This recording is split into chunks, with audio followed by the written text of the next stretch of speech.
خبر شامل کرتے ہیں لاہور سے، جہاں قومی وطن پارٹی کے چیئرمین پنجاب اور امیدوار برائے ایم پی اے جناب عامر شہباز بھنڈر نے قومی رکشہ یونین کا سنگ بنیاد رکھ دیا۔ اس موقع پر ان کے ترجمان جناب رانا اکمل اور ان کے بھائی کا میڈیا سے بات کرتے ہوئے کیا کہنا تھا، آئیے دیکھتے ہیں۔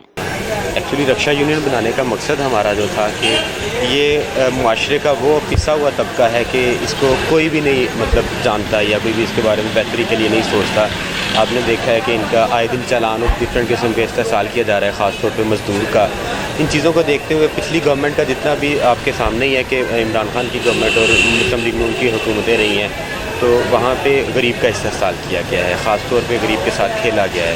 تو امیر طبقہ امیر سے امیر پر ہوتا گیا۔ اس لیے عامر شہباز بھنڈر صاحب نے خاص طور پہ ہدایت کی کہ ہم ایک عوامی رکشہ یونین بنائیں گے تاکہ آپس میں مربوط اور ایک دوسرے کی شکایت کے لیے ایک دوسرے کے ساتھ باقاعدہ طور پہ رابطے میں رہیں۔ تو دوسرا معاشرے علاقے میں آنے والے جو مسائل ہیں، جیسے حلقہ UC حلقہ 160 میں ایز اے MPA کا الیکشن کنٹیسٹ کرنے جا رہے ہیں، تو یہاں پہ پلان تو ہے کہ جتنا ہو سکے غریب کو سپورٹ کریں گے، کیونکہ غریب چلے گا تو ملک کا پہیہ چلے گا، انڈسٹری کا پہیہ چلے گا۔ ان چیزوں کو دیکھتے ہوئے ہم تو شکر گزار ہیں، خاص طور پہ قومی وطن پارٹی کے، اس کے بعد عامر شہباز بھنڈر صاحب کے، کہ جنہوں نے یہ اسٹیپ لیا اور غریب کے لیے خاص طور پہ آواز بننے کے لیے ہر پلیٹ فارم پہ انہوں نے کام شروع کیا۔ ابھی تک گورنمنٹ میں نہیں آیا، ابھی تک حکومت میں آئے بغیر جتنے بھی کام ہو رہے ہیں، جتنے بھی علاقے کے ترقیاتی کام ہو رہے ہیں، یہ اپنی مدد آپ کے تحت اپنی پاکٹ سے، اپنی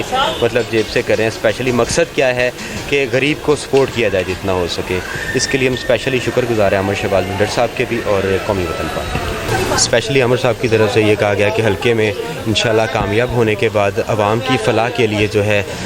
بجلی کا نظام اس کو بہتر بنانے کے لیے کوشش کریں گے۔ اس کے لیے ایسا نہیں ہے کہ واپڈا یا کسی اور محکمے کی رسپانسبلٹیز میں انٹرفیئر ہوگا، اس میں اپنی کوشش یہ ہے کہ پورے علاقے کو اپنا ذاتی پاور پلانٹ دے کے ہر علاقے کو بغیر کسی لوجت کے، بغیر کسی رکاوٹ کے 24 آورز جو ہے نا بجلی کی کا جو حصول ہے اس کو یقینی بنائیں گے۔ اس کے علاوہ ان لوگوں نے کہا ہے کہ ہم ایسی کوشش کریں گے کہ مینول انڈسٹری لگا رہے ہیں اپنے حلقے میں، حلقہ 160 میں، کہ جس میں سے ہر غریب اپنا ڈیلی کا روزگار کما کے اس کے بعد اپنے بچوں کے لیے لے کے جا سکے۔ قومی وطن پارٹی کا جو سب سے اہم چیز ہے وہ یہ ہے کہ وہ محلے کے جو لوگ ہیں، غریب لوگ، ان کی ضروریات کے متعلق جانتے ہیں، ان کو کیا تکالیف ہیں اور وہ کس طرح سولو کرتے ہیں۔ جیسے CP 160 میں